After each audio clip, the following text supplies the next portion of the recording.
Hey, that's sorry. not. Sorry. We go to the side here. I just want you to say stop at any point in time. Stop. Right there. Are you sure? I'm sure. Any more, any less? More. All right.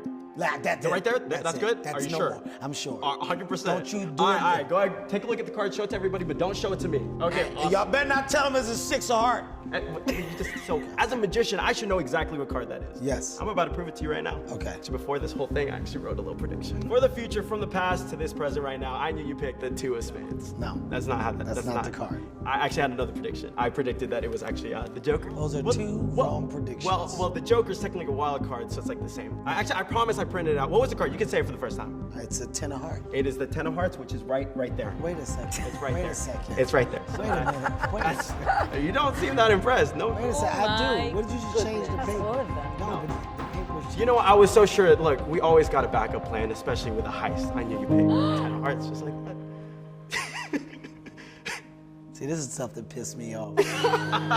Whoa! So how in the world did I fool Kevin Hart and make him think that I'm a mind reader? Well, the secret is simple. In magic, there is this theory called the Force. No, not no Star Wars Force, but the ability to force a card. It seemed like Kevin had a fair chance to pick any one of these cards, but in reality, that was not the case. I forced him to pick the 10 of hearts. And we're gonna go over a few ways you can do that to your friends and family to make it seem like you're a mind reader and fool people just like I did to Kevin Hart. The force that I did looked something like this. I would take the deck of cards and I would basically ask the person to say stop somewhere in the middle. Let's say right there. And without me looking at it, I would show them the card and I would immediately know that it was the 8 of spades, just like so. So how do I know exactly what card that they're going to pick before they even pick it? Like I said, it's something called the Force, and this is the Riffle Force. Basically, whatever card that I want to force, I take it and I put it at the top of the deck. In the case of the video with Kevin Hart, I wanted to force the 10 of hearts. So I take that and I place it at the top of the deck. Now the question is, how do you take it from the top and force it on the person watching the trick? What I do is right before I'm about to force the card, I cut the cards.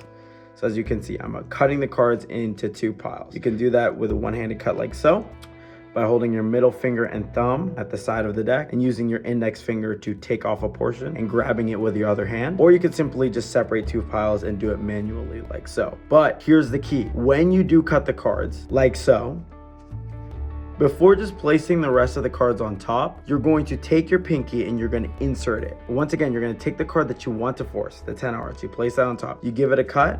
You put your pinky and then the rest of the cards on top. So you know exactly where that 10 of hearts is. So you place your pinky and you're going to place the rest of the cards on top. So now we have this thing called a pinky break, as you can see. This is a common term in magic, and it's just a sleight of hand thing that we use to make sure that we know where a specific card is. So in this case, we know the top card, or what was the top card, the 10 of hearts, is right under my pinky. Now you're here, you're going to take the deck of cards and you're going to use your thumb to riffle through the side. So you literally take the deck and you say stop whenever you want.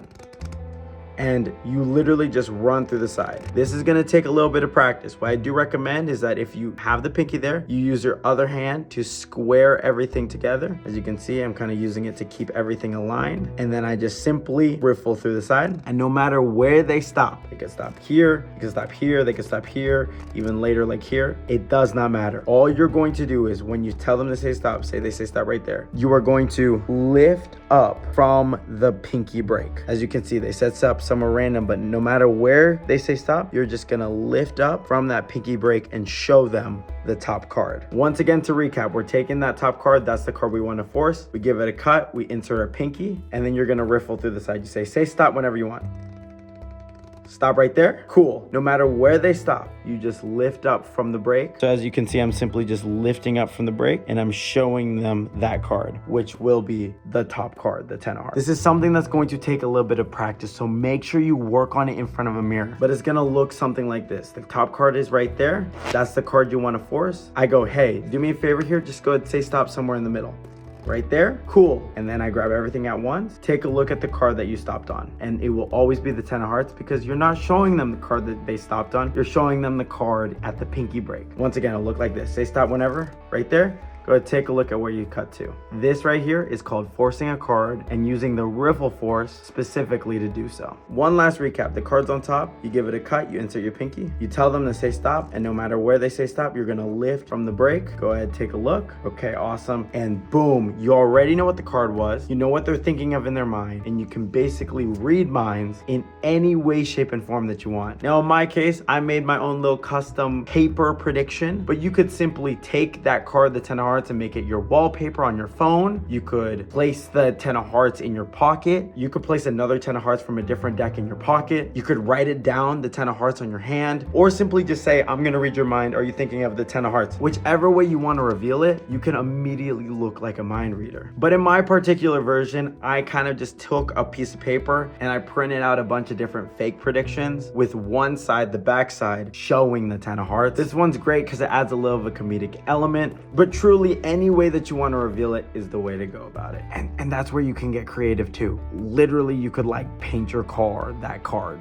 Or maybe not, that's like a horrible idea. But anyways, that's the magic trick that fooled Kevin Hart, and that's the tutorial. Here's a little added bonus. I performed multiple magic tricks to Kevin Hart, including one where I take a card and I rip the corner and I make it teleport all the way to his seat. And I'm teaching that one as well. However, it's on my website. All you have to do is click on the sign up link, literally just type in your email, and we will be emailing you a video teaching 10 magic tricks that you can do right now, including the ending being the other magic trick that fooled Kevin Hart. If you're interested, link in bio, go sign up now. But anyways, that is it for this magic tutorial. Thank you guys so much for watching. Keep loving magic. I'm Sean, and I'm out.